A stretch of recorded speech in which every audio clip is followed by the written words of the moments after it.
வணக்கம் நேர்களே. AI submit டெல்லியில தொடங்கி நடந்துகிட்டு இருக்கு. தொடங்குன அன்னையிலிருந்தே பிரச்சனையாவே போயிட்டு இருக்கிறத நம்ம பார்க்குறோம். நெறைய இன்வெஸ்ட் பண்றாங்க. NVIDIA கூட இன்வெஸ்ட்மென்ட் அது இதுன்னு நெறைய நியூஸஸ் வந்தாலும், சாமானிய மக்கள் அந்த ஏஐ சம்மிட்டுக்கு போயிருக்கக்கூடிய ஜர்னலிஸ்ட் வரைக்கும் பலரும் உள்ள முடியாத சிச்சுவேஷன் இருக்கு. கரெக்ட்டான அங்க அரேஞ்ச்மென்ட்ஸ் எதுவும் பண்ணலன்ற மாதிரியான விஷயங்கள் டே 1 ஆஃப் த சம்மிட்ல இருந்து தொடர்ந்து நடந்துகிட்டே இருக்கு. இப்படியெல்லாம் நடந்துட்டு இருக்கிறதுக்கு அப்புறம் பார்த்தோம்னா, உள்ள இருக்கக்கூடிய யுனிவர்சிட்டீஸ், அங்க இருக்கக்கூடிய ஸ்டால்லயும் பல பிரச்சனைகள். என்ன நடந்துட்டு இருக்கு? ஏன் இதெல்லாம் நடக்குது? இந்த மாதிரி நடக்கிறது உலக லெவல்ல ஏஐல இந்தியா எப்படி இருக்கு அப்படிங்கிறத தரம் உயர்த்தி காட்டுமா? இல்ல தரம் தாழ்த்தி காட்டுமா? அப்படிங்கிற மாதிரியான கேள்விகள்லாம் எழுந்திருக்கு. இத பத்தி ஆனந்த் சார்ட்ட கேட்டு தெரிஞ்சுக்கலாம் வாங்க. வணக்கம் சார். வணக்கம் சார், இந்த ஏஐ சப்மிட் ஆரம்பிச்சதுலருந்தே ஒரு ப்ராப்ளம் ஏதோ ஒண்ணு நடந்துகிட்டே இருக்கு. ஜர்னலிஸ்ட் எங்களோட ஃபோட்டோ கூட என்ன இது இப்படி நடந்துகிட்டு இருக்கு. இதெல்லாம் என்ன காட்டுறாங்க. வீடியோ கூட எடுக்க விட போட்டு மாட்டேங்கிறாங்க. காமிங்களேன். வீடியோ கூட எடுக்க விட மாட்டேங்கிறாங்கன்னு சொல்லி ஃபோனை பிடுங்குற வீடியோஸ் எல்லாம் கூட நம்ம பார்த்தோம். இப்போ கல்கோடியா யூனிவர்சிட்டியிலேருந்து 2 விஷயம் பண்ணியிருக்காங்க சார். ஒன்று அந்த ரோபோ டாக், இன்னொன்று வந்து ட்ரோனை சுற்றி இருக்கக்கூடிய அந்த ஃபுட்பால் அரீனா ட்ரோன். அதை வந்து கொரியாவிலேருந்து இங்கே எடுத்துகிட்டு வந்திருக்காங்க. வந்து இது ஃபுல்லாக நாங்களே பண்ணது. இதில் ஃபஸ்ட்டு நீங்கள் என்ன புரிஞ்சுக்கணும்னா, இந்தியா வந்து 90ஸ்லேருந்தே ஒரு சாஃப்ட்வேர் பவரை மாண்புமிகு முன்னாள் பிரதமர் மன்மோகன் சிங் ஃபைனான்ஸ் மினிஸ்டர் இருந்த காலத்துலேருந்து எமர்ஜ் ஆகி Y2K அப்படின்னு எமர்ஜ் ஆகி இன்றைக்கி நம்மகிட்ட பெரிய பல குளோபல் கம்பெனிஸ் இருக்குது. என்றைக்குமே 3 பிரதமர் இன்வால்வ்டு. ஒன்று நரசிம்மராவ், இன்னொன்று அட்டல் பிஹாரி வாஜ்பாய், 3வது மன்மோகன் சிங்.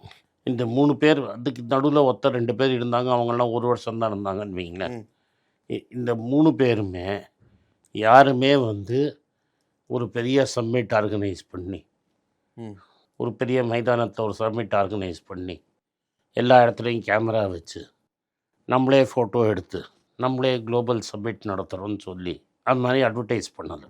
ஒரே ஒரு வாட்டி சத்தியம் ஒரு பெரிய ப்ராப்ளம் ஆகும்போது 4 பெரிய ப்ரைவேட் கம்பெனிஸ் எம்டிஸை கூப்பிட்டு, இந்த கம்பெனியை சரி பண்ணுங்க, இல்லாட்டா இந்தியா பேர் கெட்டு போய்டும்னு சத்தியமுக்கு கவர்மெண்ட் ஹெல்ப் பண்ணி HDFC ஃபண்ட்ஸ் கொடுத்து சம்பளம் கொடுத்து கம்பெனியை நடத்தி அந்த ஓனரை தள்ளிட்டு டெக் மஹிந்திராவுக்கு விற்றாங்க. இந்தியாவோட ரெப்புடேஷன் காக்கப்பட்டது. அதை பற்றி புஸ்தகத்தையே எழுதியிருக்காங்க. ஒரு கவர்மெண்ட் எப்படி ரிகவர் பண்ணிட்டுன்னு ஒரு அசட்டை. நீங்கள் எல்லாத்தையுமே ஒரு பிஆர் ஷோ, பிஆர் இவெண்ட்டாக மாற்றினீங்கன்னா இதுதான் ஆகும். ஃபஸ்ட்டு இப்போ என்ன ஆச்சுன்னா, முதல்ல என்ன பில்கேட்ஸை கூப்பிட்ருக்கவே கூடாது. அவன் எப்ஸ்டீன் ஃபைலில் மாட்டி பேராக இருக்குது.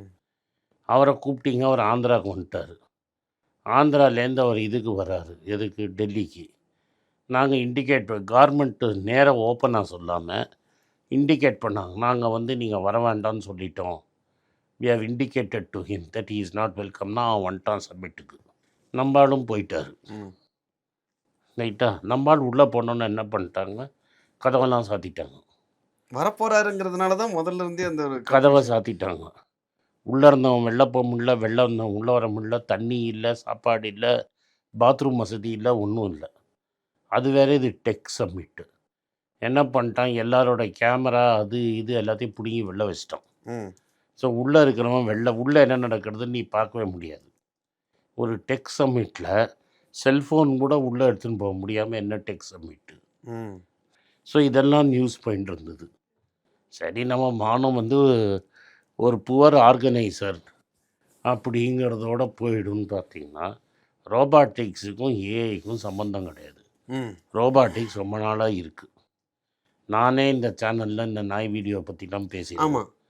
ஹோண்டா கம்பெனி இவன் வச்சிருக்கிறான். அதே நாய் தான் சார் அந்த கல்கோடியா வச்சிருக்காங்க. ஹோண்டா ஏதாவது இருந்தா கூட பரவாயில்ல. அதை ஒத்துக்க மாட்டேங்கிறாங்களே. கேட்டால் நம்மளாம் தேச துரோகிங்கிறீங்களே. ஒரு ஹோண்டா, ஒரு ஹியூண்டாய் கம்பெனிலாம் வச்சுருக்கிறப்ப நீங்கள் துபாயில் பார்த்ததா சொன்னீங்க. சொன்னேன். ஸோ இது நான் சொன்னேன், யூடியூப்பில் போட்டு பாருங்க எல்லாம் சொன்னேன். இங்கே இந்த அங்கத்து எப்படிலாம் தாவுது பாரு இருக்குதுன்னு எல்லாருக்கும் அது தெரியும். அது ரொம்ப நாளாக மார்க்கெட்டில் இருக்குது. 2 லட்சம் ரூபாய் இது. அதை கொண்டு வந்து போட்டுட்டு, அதுக்கு முன்னாடி இந்த கல்கோட்டியா தான் பெஸ்ட் ப்ரைவேட் யூனிவர்சிட்டி இன் இந்தியான்னு சர்டிஃபிகேட் கொடுத்து அவன் வந்து புஸ்தகம் வித்துட்டு வந்தவன். 2011 தான் வேறு தொடங்கியிருக்கு. 2011 தொடங்கி அதுதான் பெஸ்ட் யூனிவர்சிட்டி இன் இந்தியா. என்ன அழகு பாருங்க, பெஸ்ட் யூனிவர்சிட்டி இன் இந்தியா. அதுக்கு கப்பல்லாம் பிரதமர் கொடுத்து, அதுக்கப்புறமா அங்கே பியூஷ் கோயல் போய் அந்த ஒரு டேப் வந்திருக்கு. இது மாதிரி வந்து நீங்கள் 350 கோடி ரூபாய் ஏஐயில் இன்வெஸ்ட் பண்ணியிருக்கீங்க அப்படின்னு. இதெல்லாம் பெருசாக இருக்காது. என்ன ஆயிடுச்சுன்னா, இந்த ஐடி மினிஸ்டர் ஒருத்தர் இருக்கார்ல, ரயில்வே ஆக்சிடென்ட்னா காணாமல் போயிடுவார். அவர் ரயில்வே மினிஸ்டரும் இருப்பார், அஸ்வினி வைஷ்ணவ்னு. அவரும் வந்து 2 பேரும் வந்துட்டு ட்வீட்டு, இந்தியா வந்து எவ்வளோ குளோபல் ஆகிடுச்சு, இந்தியா டெக்னாலஜியில் எவ்வளோ நல்லா பண்ணியிருக்காங்க பாருங்கள் அப்படின்னு சொல்லி அந்த நாய்க்குட்டி ஃபோட்டோவையும் எடுத்து போட்டு ட்வீட்டில் போட்டு அனுப்பிச்சிட்டாங்க. உடனே அந்த ட்வீட்டில் கார்க்கு ஈர்க்க பார்த்து இது வந்து சைனா ப்ராடக்ட்னு அதிலே வந்துருச்சு. இதோடு விட்டுருந்தா கூட எவனும் கவனிச்சிருக்க மாட்டான்.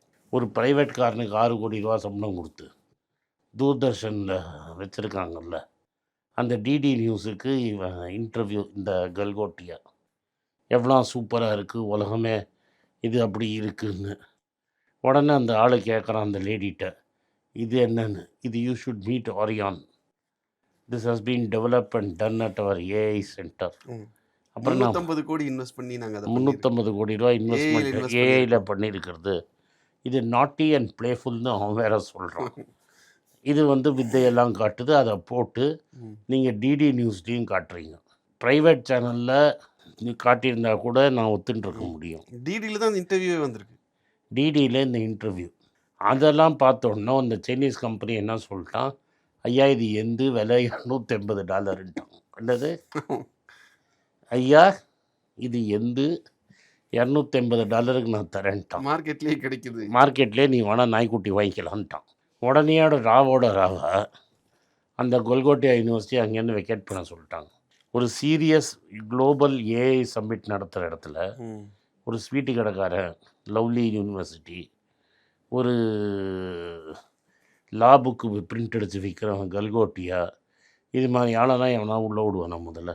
பட் இந்த சொல்லுங்கள், இது இன்னும் முடியல. இதெல்லாம் விட்டோன்னா இப்போ என்ன பண்ணிட்டான், அவனுக்கு பவரை கட் பண்ணிட்டாங்க. அவனை பவரை அவன் ஸ்டாலில் பவரை கட் பண்ணி அவனை அனுப்பிச்சிட்டாங்க வெளில. இதை நான் இன்னும் என்ன சொல்கிறேன்னா, நேஷ்னல் மீடியா எதுவுமே இதை பற்றி பேசலை. இதுதான் ரொம்ப இம்பார்ட்டண்ட்டு. ஏன்டா பேசலைன்னா, இந்த ஊர் ஊராக போய் சப்மிட் நடத்துவாங்கல்ல, இந்த ஈவெண்ட்டை நடத்துவாங்கல்ல இந்த நேஷ்னல் டிவி, இந்தியா டுடேக்கு பல இடத்துல மெயின் ஸ்பான்சரே இவன் தான், கல்கோட்டியா தான். ஸோ மீடியா அங்கேயும் மீடியாவை போட்டு காசை போட்டு வாங்கிட்டாங்க மீடியாட்டேருந்து. அவன் தான் இவனுக்கு பெஸ்ட்டு சர்டிஃபிகேட் கொடுப்பான். இப்போ நான் எதுக்கு சொல்ல வரேன்னா, நம்ம மக்கள்லாம் இதில் நம்பி மோதியே சொல்லிட்டாரு, வைஷ்ணவே சொல்லிட்டாரு இதுதான் பெஸ்ட்டு யூனிவர்சிட்டின்னு, இந்த யூனிவர்சிட்டியில் போய் என் பசங்க படிப்பானா அவனுக்கு வருஷத்துக்கு 25 லட்ச ரூபா ஃபீஸை போட வேண்டியது. இது ஒன்று. அடுத்து இந்த குளோபை பற்றி நீயே சொல்லிட்ட. இன்னொருத்தன் வந்து என்ன பண்ணியிருக்கான், இந்த சாந்தினி சவுக்குன்னு அங்கே ஸ்கிராப் மார்க்கெட், அங்கே ஒரு பிளெயினை ரெடி பண்ணி இதை எடுத்து பாகிஸ்தானில் கொண்டு போய் விட போகிறோன்னு கிண்டல் பண்ணிட்டு இருக்காங்க. இந்த ஏஐ பிளெயினு அதுவும் அதே யூனிவர்சிட்டி தான், அதே யூனிவர்சிட்டி தான். அதுக்கப்புறம் எனக்கு இது உண்மையாக இல்லையான்னு தெரியாது, ஒரு பெரிய ஐடி கம்பெனியில் அதே ஆரியான் டாகை பார்த்தேன்னு ஒரு லேடி சொல்கிறாங்க. ஆனால் அவங்க உஷாராக அதை வந்து பெருசாக காட்டலை, நாங்கள் பண்ணோன்னு கிளைம் பண்ணிக்கல. இது மாதிரி இருந்தால் ஒரு வெளி உலகத்துலேருந்து வரவன் இல்லை வெளிநாட்டிலேருந்து வரவன் இந்தியாவை பற்றி என்ன நினைப்பான்? பில்கேட்ஸே வந்திருக்காரு, என்ன நினச்சிருப்பார்? இப்போது ஆந்த்ரோபிக் மாதிரியானது, ஓப்பன் ஏஐ, இந்த மாதிரி விஷயங்கள்லாம் பேசிகிட்டு இருக்கோம்ல. நீங்கள் ஆந்த்ரோபிங்கிற ஓப்பனுங்கிற, இங்கேருந்து ஓடி பண்ண ஒருத்தாங்க போய் பர்ப்ளெக்சிட்டின்னு ஆரம்பித்தாங்கிற, அதெல்லாம் நீ இருக்க வச்ச. நீ ஒரு சுந்தர் பிச்சையை வச்சு ஸ்டால் போட்டுன்னு இருக்கும். இந்த என்ன லட்டு விற்கிறவனும் லா புஸ்தகம் விற்கிறவனையுமா வச்சு நீ ஏஐ பண்ணுவ?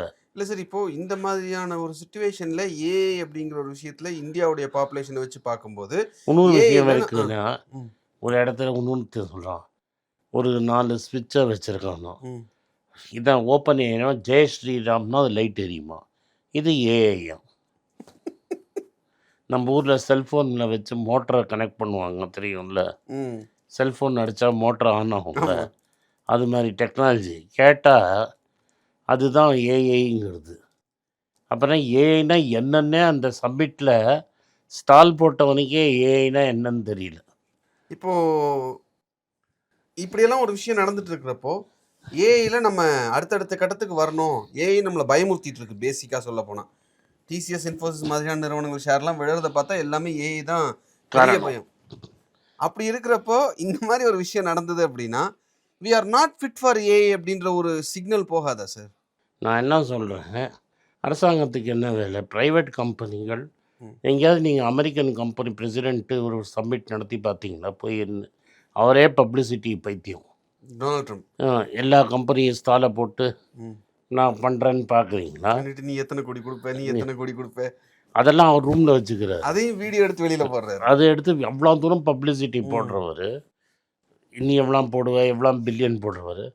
அவரே இது மாதிரி மாட்டிக்கல. ஒரு சைனா நாயிட்ட போய் டெலிபரேட்டாக சிக்கியிருக்கும் சார், வேறு ஒன்றும் இல்லை. அது இல்லை, நீ என்ன பண்ணிட்டு வந்த? உன் ஐஏஎஸ் ஆஃபீஸர்லாம் என்ன பண்ண?